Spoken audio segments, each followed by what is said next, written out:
as I said earlier, of course Mr. Kelly is disappointed. He was not anticipating this verdict because based on the evidence, why should he anticipate this verdict?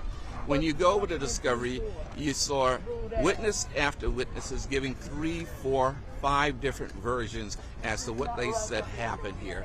The government cherry-picked the version that they thought would be a continuation of the narrative that was first put out by Cheryl Mack and Surviving R. Kelly. And they cherry-picked a version and ran with that version. They totally ignore the inconsistencies that all of these witnesses gave in their debriefing. They tried, and I guess they successfully did it, was to massage it. But it's a situation we're in. I don't know if I'm more disappointed in the juror's verdict or the government's action in this case. Thank you very much. What happens next, sir? I'm sure we'll be appealing. I'm sure that we're going to pursue his appellate rights, and hopefully the Second Circuit will agree with us and not endorse this conduct. What was his demeanor? What was his reaction, sir? If you would. That's all question we're gonna do. That's all. That's it.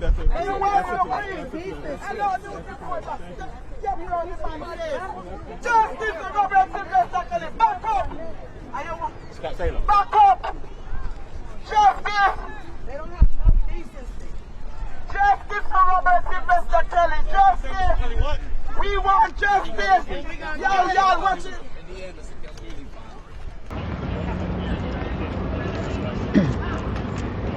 I'm attorney Gloria Allred.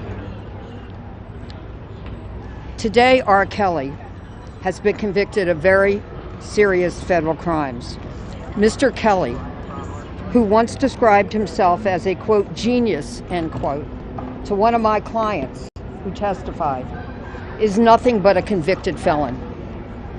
I attended this trial because I represent 3 of the 6 victims for whom charges were filed in this case and who testified at this trial. In addition, I represent 2 other key witnesses who testified and another victim, Jane Doe number 9, who was prepared to testify but was not called to testify. I have been practicing law for 47 years. During this time, I have pursued many sexual predators who have committed crimes against women and children.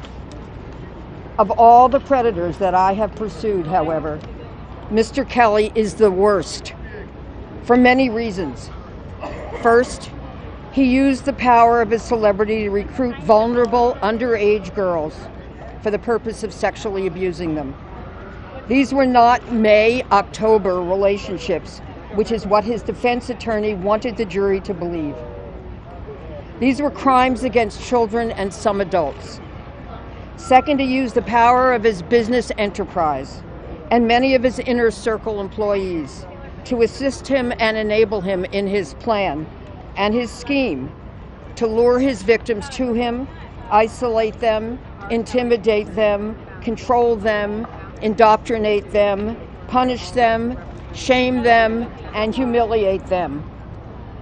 All of which made Mr. Kelly more powerful and more dangerous than many other sexual predators who operate without a network of financial and businesses to support and enable them. Third, the government proved that Mr. Kelly had genital herpes, that he knew that he had it, but failed to disclose it to his underage victims and adults, and that he failed to use condoms to protect them and lower the risk of contracting it. As a result,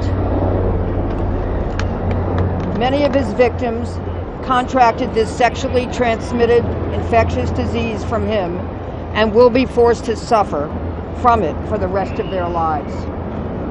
Fourth, in many cases, Kelly, after grooming, isolating, and intimidating his child victims, recorded them being sexually abused and humiliated by him. He directed these videos and produced them, not only for his own sexual gratification, but in some instances for the purpose of using these videos to silence and threaten his victims with public exposure of these tapes if they ever revealed what he had done to them. These tapes were not sex tapes. They were child pornography, which is a crime. In their closing argument, the defense had the nerve to bring up the name of Reverend Martin Luther King Jr.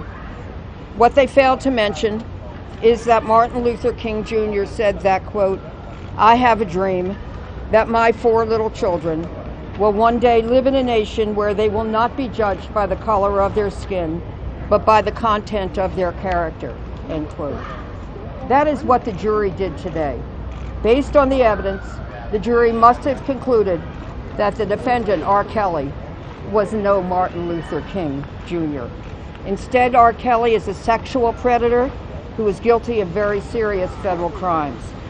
The defense should be ashamed of even mentioning the name of Reverend Martin Luther King Jr. in any discussion of R. Kelly, a dangerous sexual predator who has harmed so many women and underage girls.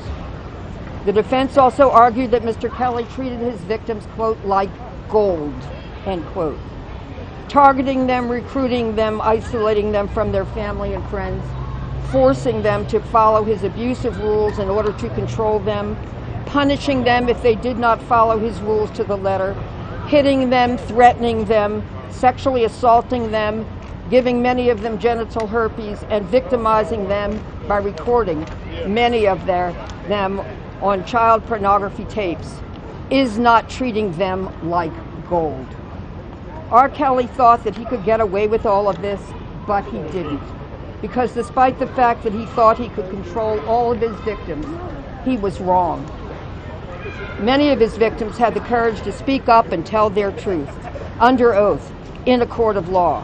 I am very proud of my clients who agreed to testify in this case. I thank them for trusting me, law enforcement, and the jury to find the truth.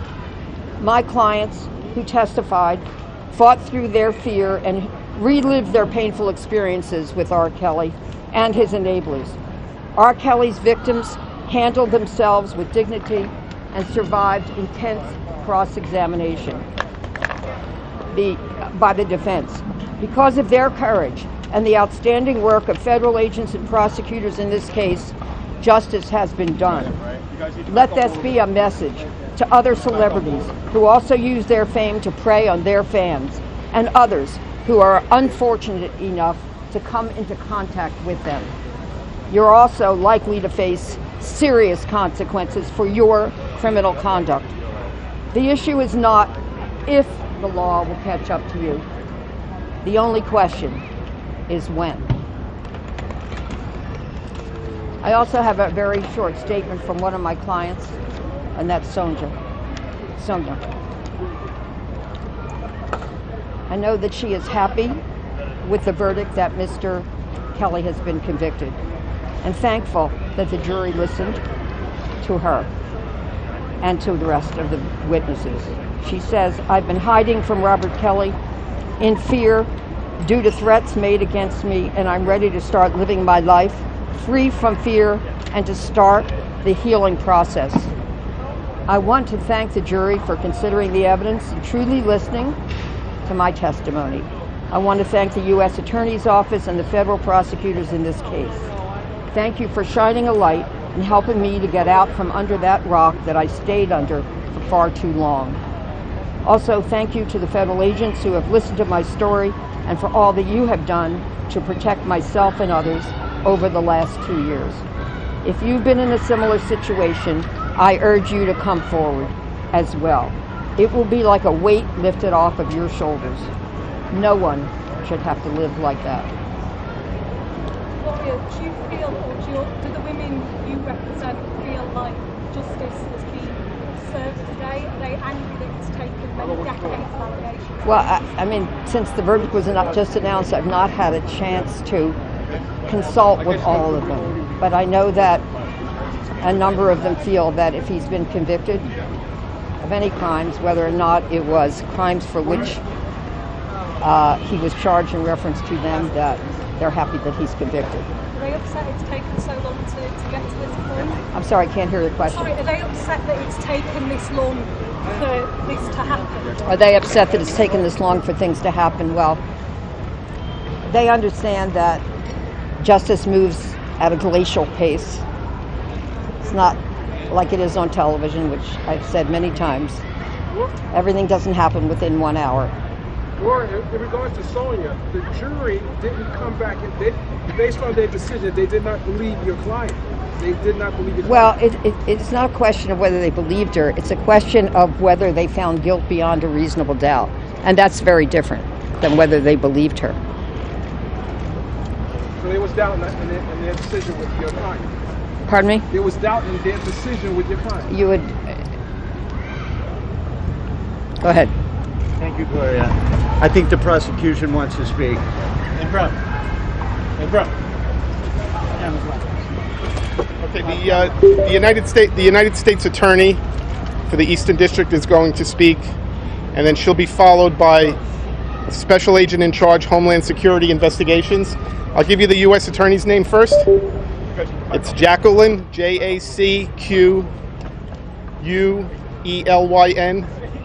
Kasulis, Kasulis, U.S. Attorney, Eastern District of New York, Acting U.S. Attorney, Eastern District of New York, and she'll be followed by Peter Fitzhugh, Fitzhugh, Special Agent in Charge, Homeland Security Investigations. They're not going to take any questions because the defendant still has to be sentenced. Good afternoon, everyone. My name is Jacquelyn Kasulis, and I am the acting U.S. Attorney here in the Eastern District of New York. Today's guilty verdict forever brands R. Kelly as a predator who used his fame and fortune to prey on the young, the vulnerable, and the voiceless for his own sexual gratification. A predator who used his inner circle to ensnare underage girls and young men and women for decades in a sordid web of sex abuse, exploitation, and humiliation. To the victims in this case, your voices were heard and justice was finally served. This conviction would not have been possible without the bravery and resilience of R. Kelly's victims. I applaud their courage in revealing in open court the painful, intimate, and horrific details of their lives with him. No one deserves what they experienced at his hands or the threats and harassment they faced in telling the truth about what happened to them. We hope that today's verdict brings some measure of comfort and closure to the victims. This conviction is the latest in a long line of prosecutions by this office to protect women and vulnerable minors from sexual predators. Today's result was made possible by the outstanding work, dedication, and skill of the prosecution team. AUSA's Elizabeth Geddes, Nadia Shahada, and Maria Cruz Melendez. And senior investigator Keith Kolovich and paralegal specialists Kira Wenthen and Alyssa Fagel. Their grace under pressure was truly extraordinary. I want to commend and thank the Special Agents Ryan Chabot and Sylvette Reynoso of the Department of Homeland Security Investigations under the supervision of Supervisory Special Agent Elvin Hernandez for their outstanding work on the case, along with detectives from the New York City Police Department. Together, this superb team spent countless hours over years to sort through records and documents and interviewing over hundreds of witnesses to painstakingly marshal the facts and build a strong case. I also want to thank the U.S. Attorney's Office in the Northern District of Illinois and Cook County State's Attorney's Office for its assistance. Last but not least, I want to thank the men and women of the jury for their time and attention throughout the trial, and for their careful assessment of the overwhelming evidence in this case. In rendering its verdict today, the jury delivered a powerful message to men like R. Kelly. No matter how long it takes, the long arm of the law will catch up with you. I will now turn over the microphone to HSI Special Agent in Charge, Peter Fitzhugh. Thank you. Good afternoon, everyone. My name is Pete Fitzhugh, and I'm the Special Agent in Charge for Homeland Security Investigations here in New York. Before I begin my remarks, I'd like to quickly thank Acting United States Attorney for EDNY, Jacquelyn Kasulis, and her amazing team of prosecutors. Today's verdict brings an end to Robert Kelly's decade-long reign of terror over many vulnerable girls, boys, and young women. With this verdict, it is my sincere hope that it will also begin the healing process for these brave survivors. Today's decision demonstrates that our system of justice knows no boundaries and will hold criminals accountable, regardless of their fame or fortune. Mr. Kelly once said, "I'm no angel, but I'm no monster either." I wholeheartedly disagree with that. The investigative and prosecution team spent months conducting hundreds of interviews, analyzing documentary and electronic evidence, all of which confirmed the true depravity of Mr. Kelly. For years, Mr. Kelly believed that his power and fame could defy the justice system and allow him to continue his abuse. Today, a jury of Mr. Kelly's peers confirmed what these courageous victims have known for far too long. Mr. Kelly is a prolific serial predator. Despite numerous reports of his destructive abuse over the years, Mr. Kelly's brazen acts of intimidation against his accusers kept him shielded from prosecution. Mr. Kelly had the audacity to engage with his associates to bribe and threaten victims, their families, and witnesses, all in an effort to prevent the truth from being told.